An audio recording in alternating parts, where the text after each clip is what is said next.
le apuntó a la espalda y apretó el gatillo. ¡Es mi hijo, señorita! ¡Déjenme ver a mi hijo! Se reía y después continuó interrumpiendo.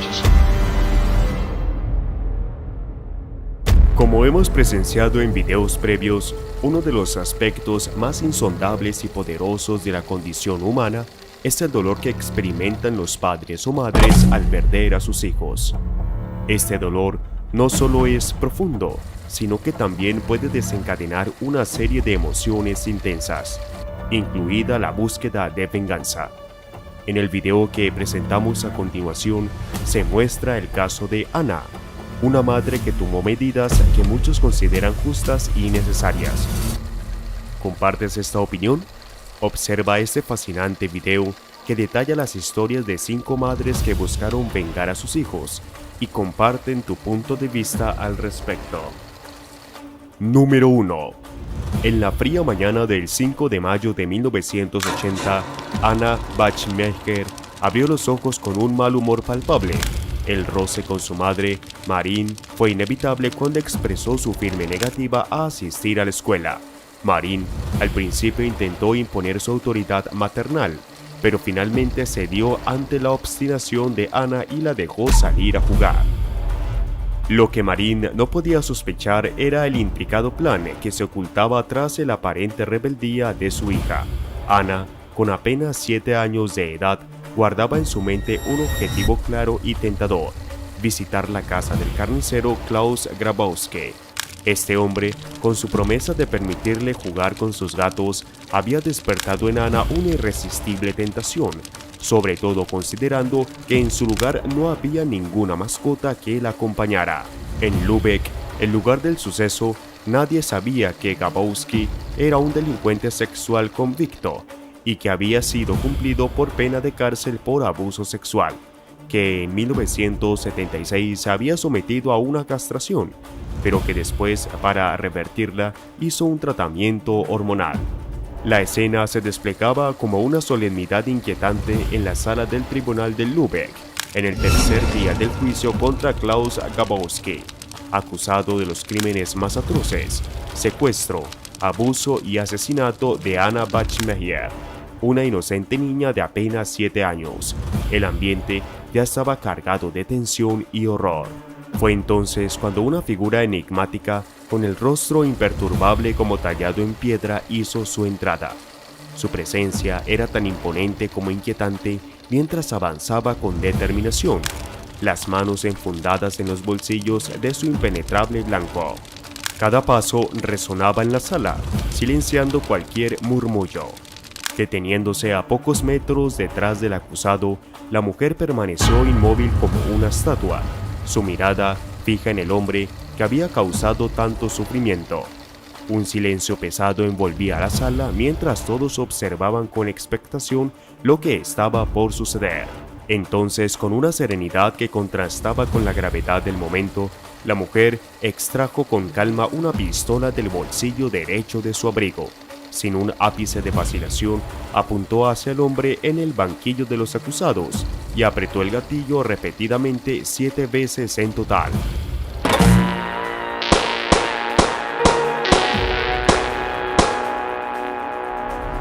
En medio del caos y la sorpresa que siguió a los disparos, 2 policías finalmente reaccionaron y se apresuraron a sujetar los brazos de Marín.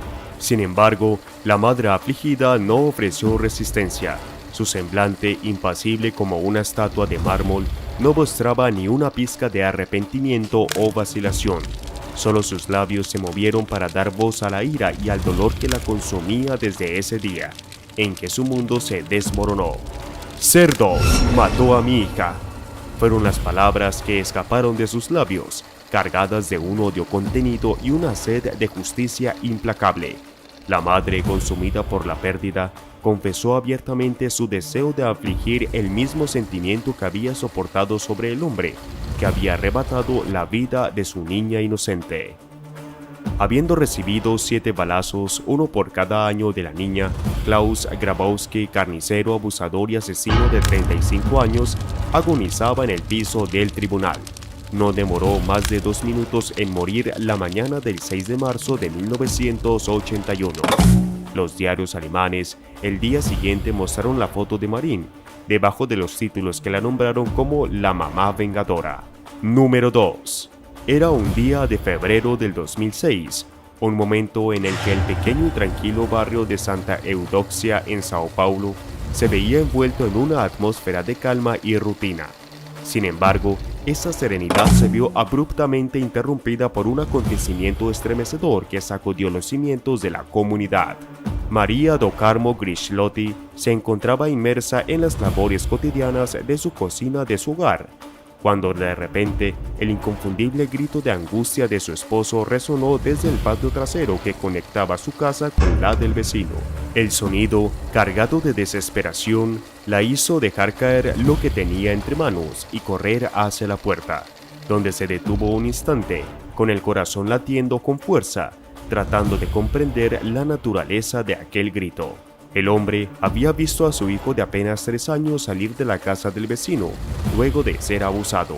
Detrás de él, Robson Francelino, de 15, se escondía luego de haber abusado del menor. Ante la sensación abrumadora de impotencia al no poder reaccionar contra Francelino, María y su esposo se vieron obligados a recurrir a la intervención de las autoridades.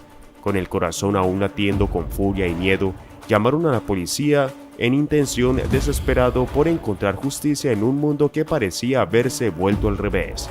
Los minutos se hicieron eternos mientras esperaban la llegada de la ayuda, con el eco de la risa cínica de Francelino resonando en sus mentes como una afrenta adicional a su sufrimiento.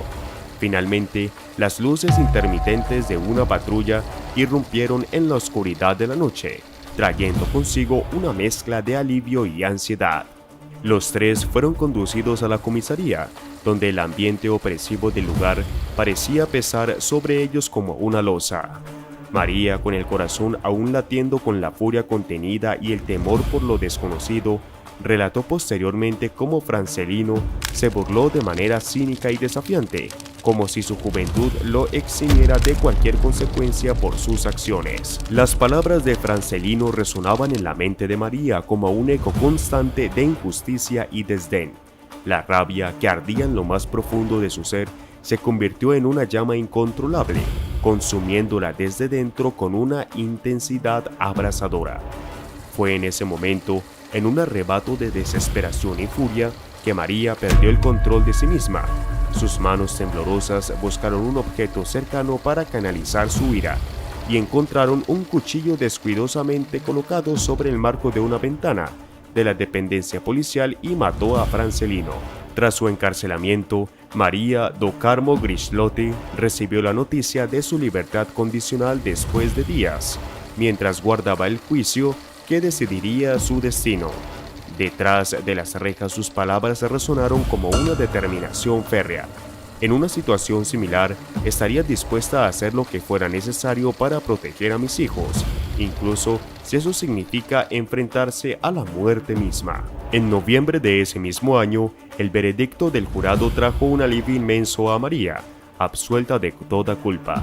Su acto desesperado fue interpretado como un gesto valiente de protección maternal. El jurado, conmovido por su amor inquebrantable y su gesto de defensa, declaró que había actuado en defensa del honor de su hijo, otorgándole así la libertad y el perdón que tanto anhelaba. Número 3. La noche envolvió el barrio londinense con su manto oscuro y crispado, mientras Sarah Sands, con el corazón cargado de dolor y determinación, abandonaba los confines de su hogar. Ataviada con una simple polera y empuñando un cuchillo, se encaminó hacia la casa de su vecino, Michael Plested, un hombre de avanzada edad que a simple vista encarnaba la imagen de un vecino amable y respetable. Al llegar a la puerta de la casa de Plested, el silencio de la noche fue interrumpido por los sonidos sordos de 8 puñaladas desgarradoras. Sands, envuelta en una tormenta de emociones indescriptible, había tomado la justicia por sus propias manos, alimentada por el fuego del amor materno y la ira justificada. El motivo de su atroz acto se remonta a un oscuro secreto que había carcomido la confianza y la inocencia de su familia. Sands había descubierto la verdad abominable. Su vecino, el hombre al que había conocido y respetado durante años, había violado a sus 3 hijos, niños inocentes de tan solo 11 y 12 años de edad. La amistad y la camaradería se desgarró ante la revelación de la más profunda traición. Una tarde, los 3 hijos de Sands le confesaron que habían sido abusados sexualmente por Plastead, cuando acudían a ayudarlo en reparaciones dentro de su apartamento. La mujer denunció al anciano, quien enfrentó cargos por acoso de abuso sexual de menores. En medio del proceso legal, la noticia de la libertad condicional otorgada a Michael Plastead sumió a Sarah Sands en un abismo de impotencia. Esta decisión la obligó a tomar medidas drásticas para proteger a sus hijos. Se mudó junto a ellos a la casa de su padre, distanciándose unas cuantas calles más de la residencia de Plastead. A pesar de este intento por encontrar seguridad en la distancia, el tormento emocional de Sands persistió. Movida por la desesperación y el deseo de evitar que sus hijos revivieran el trauma en el tribunal, se enfrentó valientemente a Plastead. Imploró que admitiera su culpabilidad para evitar el juicio, pero sus súplicas fueron rechazadas con desprecio. Fue entonces cuando Sands alcanzó el límite de su paciencia. El fatídico día en el que Sands confrontó a Plastead marcó un punto de quiebre.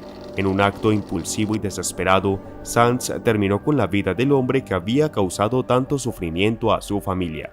Aunque su intención fue proteger a sus hijos, el precio que pagó fue alto. Condenada a 3 años y medio de prisión por el crimen, Sands enfrentó su castigo con un pesar profundo. Cuando se le preguntó sobre su arrepentimiento por el acto cometido, Sands respondió con una tristeza abrumadora. Reconoció el valor de la vida y lamentó profundamente haber tenido que arrebatarla, incluso en defensa propia y de sus hijos. Número 4. La historia de María del Carmen García ha cobrado una relevancia global en los últimos días, extendiéndose como un incendio en las redes sociales y los medios de comunicación.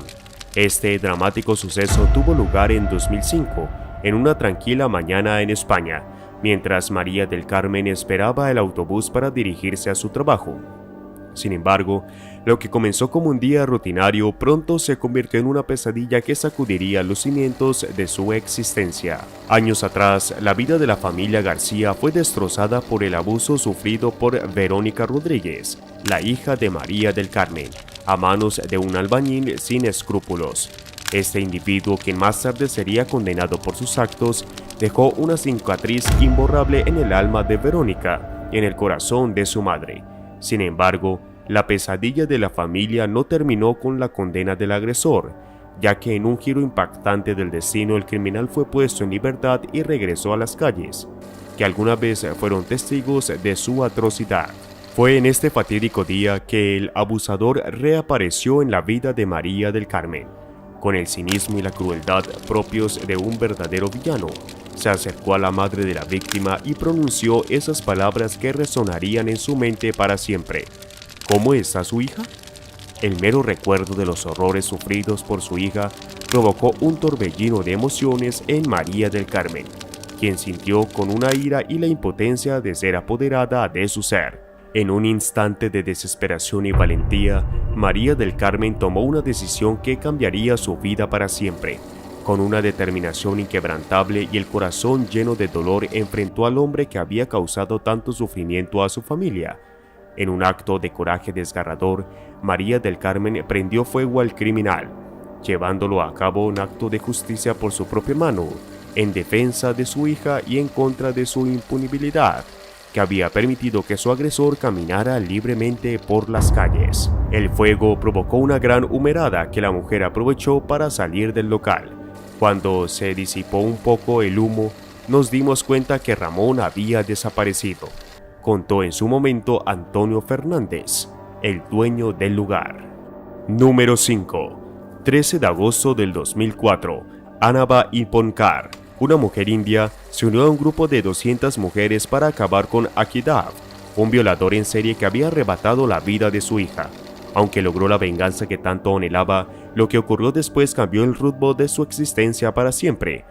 Barbara Graham, de 49 años, disparó y acabó con la vida de un hombre, a quien creía culpable de la muerte de su hijo, apenas 3 días después del funeral. Sin embargo, terminó cobrándose la vida de la persona equivocada. El 26 de enero del 2000, Kiko Smith, de 22 años, estaba en su casa viendo televisión cuando dos amigos lo llamaron para salir. Bárbara lo confrontó en la puerta, preguntándole 2 veces si era Kiko. Al confirmarlo, sacó una pistola calibre 45 y le apuntó directamente a él. Kiko corrió para salvar su vida, mientras uno de sus amigos lo perseguía, disparándole mientras escapaba. Finalmente fue alcanzado mortalmente en un estacionamiento de Elvin Road en Anak, Washington, en el bloque 2400. Antes de este trágico accidente, Jermaine Drummond, un conductor del vehículo de escape, instruyó a Walton Chester Lake, un amigo de Kiko, que lo llamó para decirle que Kiko no era el responsable de la muerte de su hijo. A pesar de ello, Bárbara se negó a creerlo, aferrada a la idea de que su hijo había tenido algún tipo de conflicto con Kiko mientras estaba vivo. Sin embargo, la versión de los hechos de Kiko eran diferentes. En 1996, Kiko y Clemens tuvieron un altercado, pero el año siguiente, según su testimonio en la corte, volvieron a ser amigos. Solo 2 días antes de que Clemens fuera asesinado, compartieron un momento juntos, donde Clemens le mostró su arma, la misma que se utilizó para dispararle. Kiko afortunadamente sobrevivió, aunque con heridas que pusieron en peligro su vida. Informó a la policía que Bárbara era la responsable y posteriormente ella fue arrestada junto con el novio de su hija, Murer. Número 6. Una mujer fue arrestada bajo la sospecha de haber acabado con la vida de uno de los perpetradores de la violación de su hijo. El cuerpo sin vida del hombre, que vivía en situación de calle, fue encontrado enterrado en avanzado estado de descomposición en un terreno baldío en la localidad bonaerense de General Rodríguez, en la provincia de Buenos Aires. Por el presunto homicidio, la mujer detenida ha sido identificada como Nancy Elizabeth, de 45 años de edad, quien previamente había denunciado a la víctima ante la justicia como uno de los responsables del abuso sexual sufrido por su hijo de 17 años. La mujer reside en una distancia de apenas 80 metros del lugar donde se describió el cadáver del indigente. De acuerdo con información proporcionada por voces del sistema judicial de Moreno, el cuerpo sin vida pertenece a José María Palvesino. Su cuerpo, apuñalado y enterrado en un pozo, fue encontrado en un terreno de amplias dimensiones ubicado en Tucumán, donde las calles de Chubut y Neuquén, en una corta distancia del homicidio de la mujer, ahora bajo arresto. El 3 de septiembre pasado, el individuo en cuestión se presentó en la residencia de la presunta homicida, quien apenas 2 días antes le había denunciado a las autoridades judiciales. Este encuentro desencadenó una acalorada discusión entre ambos, cuyo desenlace aún está bajo investigación. Las autoridades están evaluando si durante el enfrentamiento la mujer habría perpetrado el homicidio de Palvesino y posteriormente ocultado su cuerpo en las cercanías de su hogar, con el objetivo de deshacerse de cualquier evidencia incriminatoria. Como resultado de la investigación judicial en curso, se procedió a la detención de uno de los tíos del adolescente, ya que se presume su posible implicación en el abuso sufrido por la víctima. Ahora los esfuerzos investigativos se concentran en determinar si hay otras personas involucradas en el trágico asesinato del hombre. Y bien, ¿tú qué opinas? ¿Fue justificado lo que hicieron estas mujeres o la justicia por mano propia no te parece bien? Déjalo en los comentarios.